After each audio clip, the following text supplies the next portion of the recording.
Buongiorno a tutti, un grazie a questa meravigliosa radio con un nome fantastico che noi dobbiamo sempre tenere presente. Radio Libertà è una grande radio che ha sempre dato voce anche a quelle piccole realtà come l'Umanitaria Padana.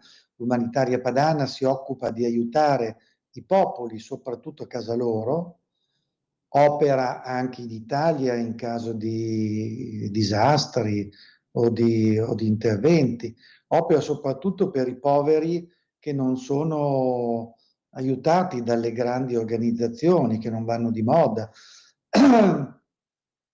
Opera per esempio in Pakistan per le giovani ragazze cristiane che si trovano di fronte a un bivio, quello di essere molto spesso violentate e convertite oppure date in sposa a persone più anziane. Quindi c'è un sacerdote che le fa studiare. Noi abbiamo avuto dei grandi risultati, per esempio una di queste ragazzine che è stata assunta dalla NASA, oppure sempre dei poveri del Pakistan, bambini che lavorano nelle fabbriche che producono mattoni, quindi immaginatevi il caldo e le condizioni, oppure interventi che sono stati fatti in Ucraina. È andata la nostra passionaria, soprattutto Sara Fumagalli, a portare aiuti direttamente al confine dell'Ucraina più volte, quindi è stato un intervento diretto. Interveniamo ultimamente anche per sistemare la casa di un povero che aveva perso tutto perché gli avevano bruciato la casa. Avevano bruciato la casa, tutta una serie di... È un cristiano in Pakistan e anche questo. Ma oggi volevo parlare di un libro. Stiamo aspettando di poterci collegare con un grande giornalista, Fausto Biloslavo, che poi presenteremo se riuscirà a liberarsi, perché è dietro l'angolo, è in Ucraina, quindi potete bene immaginarvi, perché è autore di un bel libro, Talebani dell'accoglienza. Allora, Fausto Biloslavo è uno dei giornalisti di guerra, forse il giornalista di guerra attivo attualmente, più conosciuti e più serio che è presente in Italia, sul canale 5 soprattutto, ma ha scritto un bel libro, ripeto, Talebani dell'accoglienza. Leggetelo perché è un libro equilibrato, quindi che parla del dramma sicuramente di chi parte. C'è una prima parte dove parla di questi punti, lui li filma nella presentazione, lui filma tutti l'arrivo, quindi soprattutto nei porti della Tunisia. La Tunisia, dopo gli accordi che sono stati stretti, ha ridotto le partenze, ci sono delle motovedette che li fermano. Nei filmati è abbastanza interessante vedere come da questi barchini sono attrezzati per cercare di respingere la Guardia Costiera. Si vede dai barchini partire una sassaiola, quindi si portano dei sassi belli grossi, oppure hanno dei respingenti, oppure hanno dei maceti, qualche volta ci sono delle pistole, quindi quando vengono presi dalla polizia tunisina è sempre una rincorsa e un qualche cosa. Sempre nei primi capitoli vengono descritti come vengono portati questi barchini. Sono dei barchini poco sicuri, che o trovano le navi, le ONG che li vanno a prendere direttamente vicino alla costa, oppure vengono o trainati dai pescherecci. Molto spesso documenta questi pescherecci che casualmente segnalano, appena arrivati in acque italiane, la presenza di un barchino, soprattutto di notte, quindi in condizioni di pericolo, e o vengono trascinati dice Biloslavo, oppure vengono riempiti sul momento, cioè si portano il barchino, si portano i migranti, i clandestini, e vengono poi messi sulla barca. Questi pescherecci però vogliono recuperare il motore, perché il motore ha un costo. La barca è una barca fatiscente, il motore ha un costo, quindi molto spesso la speronano per poterlo prendere e vengono citati sempre nel libro almeno un paio di volte dove questi speronamenti poi portano all'affondamento della barca, quindi molte volte questi affondamenti sono dovuti, molte volte, almeno quello che viene riportato nel libro, a questi atti. Uno degli altri capitoli si intitola Tutte le ONG in guerra con l'Italia. Mazen al-Zuari è il numero uno, gridano i migranti appena intercettati al largo della Libia dalla nave Humanity 1 di una ONG tedesca. Chi è questo al-Zawari? Questo al-Zawari è il nome di copertura del trafficante che li ha fatti salpare da un barcone da Zawara, e questo è uno degli hub tripolitani più potenti, e poi sono stati presi da questa nave di talebani, ben discussa, dell'accoglienza di Berlino. Non solo lo ringraziano, ma scattano dei selfie, montano e rilanciano in rete video e foto come se fosse la campagna di una agenzia di viaggio. Parte dei filmati, poi sono girati da Humanity, e peccato che in questi filmati poi si vedano anche le scene serali di danze in cui bevono, poi al mattino quando arrivano di fronte ai porti italiani ovviamente sono tutti moribondi e fermi e attraccati. Ecco, questa nave, tra l'altro, appunto anche lei ha incominciato la battaglia navale perché poi doveva andare a massacrare. Voi sapete che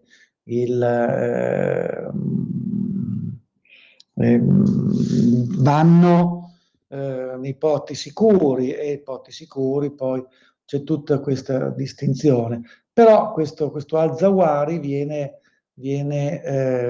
inneggiato, addirittura viene montato, perché poi questi video sono stati presi dalla polizia, viene montata una canzone che inneggia al boss del traffico. Questa nave ha avuto un piccolo processo, ma ovviamente è uscita bella, tranquilla. Viene poi fatto sempre una pubblicità. Siamo a bordo di un ONG, il viaggio dura 8 ore, c'è una pagina web che si chiama Vento Arbo, dove viene discusso il prezzo, quindi i siriani pagano 5.000 euro, poi 6.000 euro perché sono ricchi, altri posti sono pagati meno, dalla Tunisia pagano 700, 800.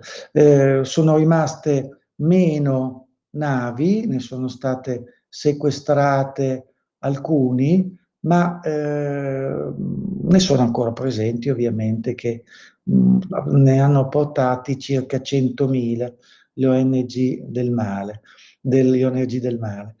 C'è una propria flotta che si sostituisce agli stati, puntano su navi grosse attualmente che possono imbarcare anche fino a 1.000 persone, operazioni 18 assetti navali in servizio presso 13 diverse ONG basate in 5 paesi stranieri, soprattutto dalla Germania, poi dalla Spagna, dalla Norvegia. Solo una batte bandiera italiana, la nave dell'estremista di sinistra Luca Casarini. Ma andrei un po' a vedere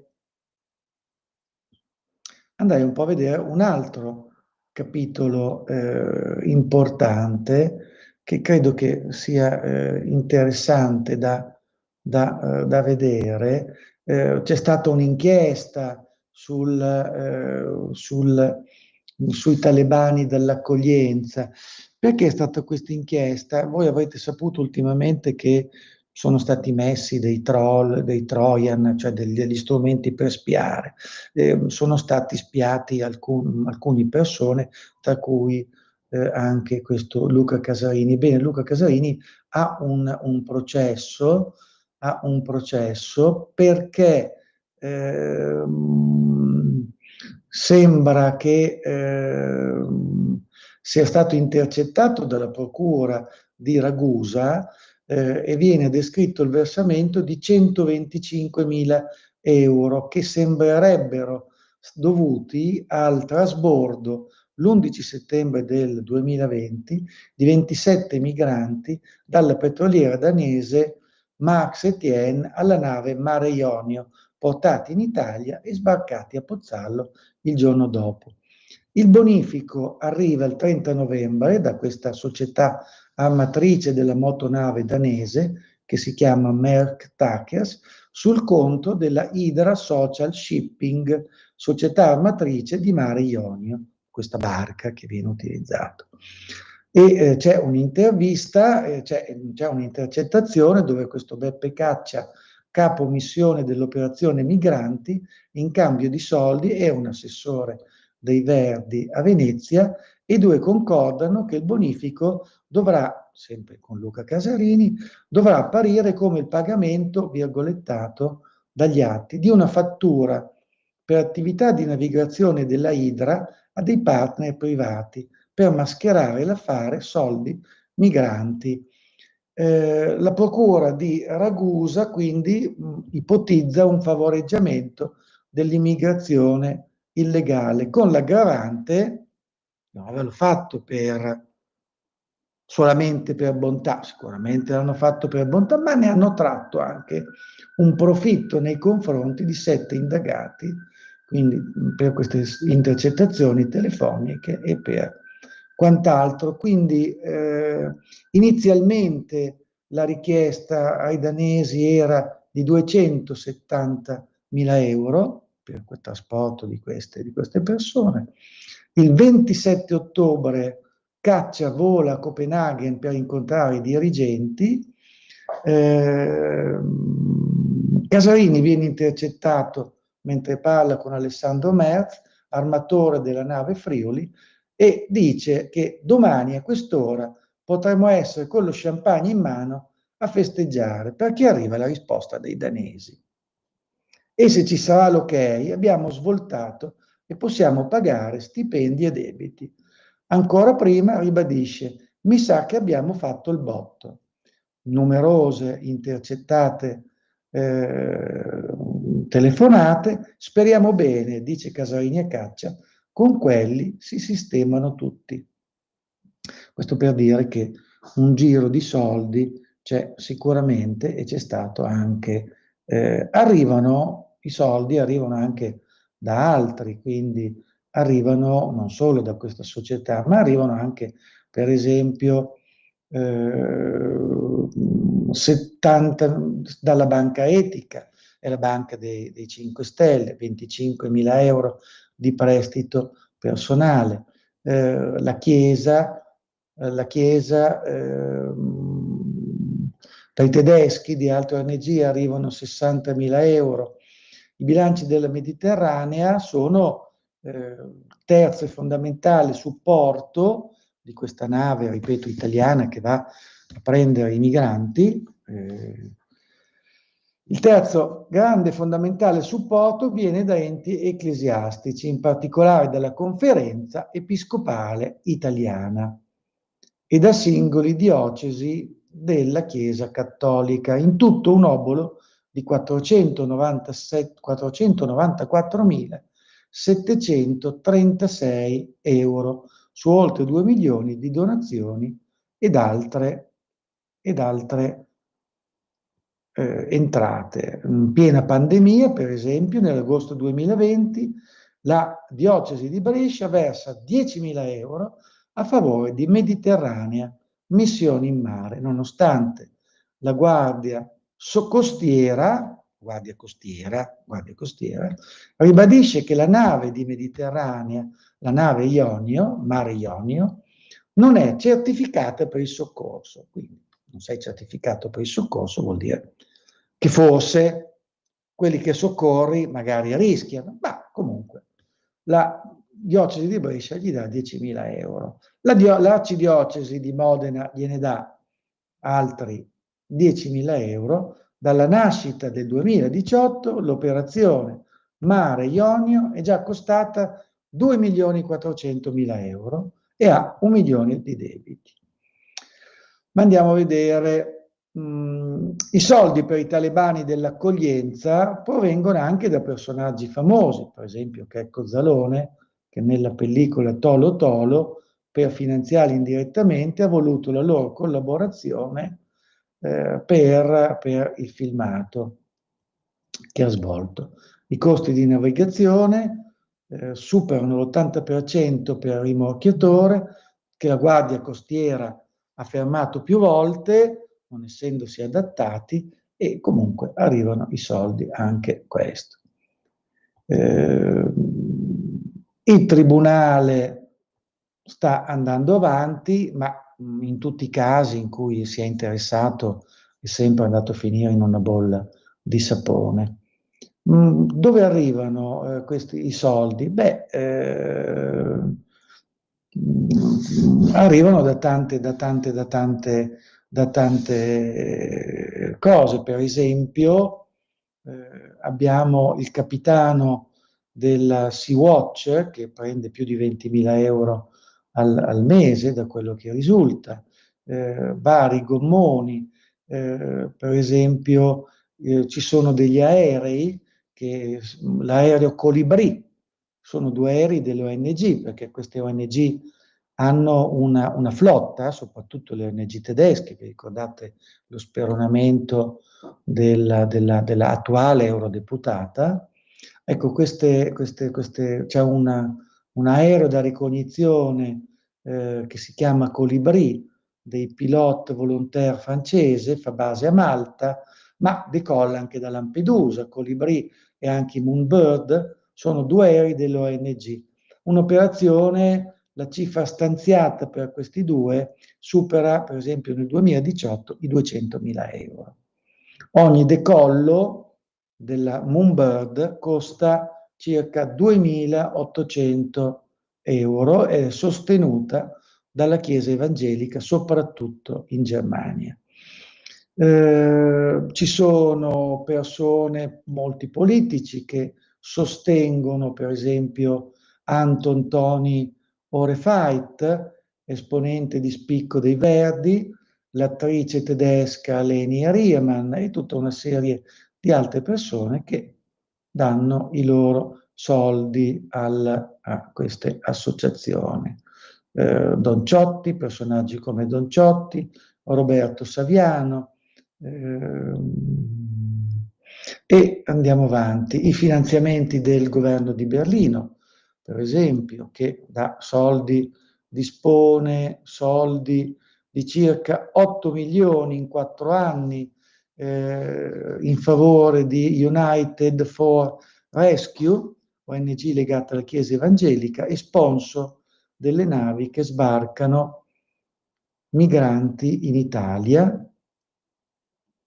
Ma andiamo a quello più simpatico, Soros, l'uomo che Jordi Bauer, responsabile all'epoca di Open Society per l'Unione Europea, non finanzia direttamente le navi in salvataggio, ma finanzia i diritti dei migranti una volta che sono arrivati in Italia. Le ONG fanno un lavoro ammirevole perché le persone vanno salvate, e per carità.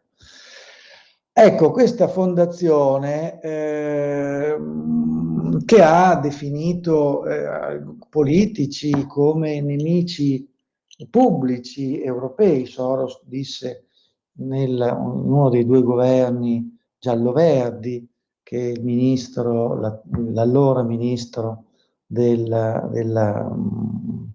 interni era un nemico pubblico insieme a Piantedosi. Beh, qui abbiamo una serie di avvocati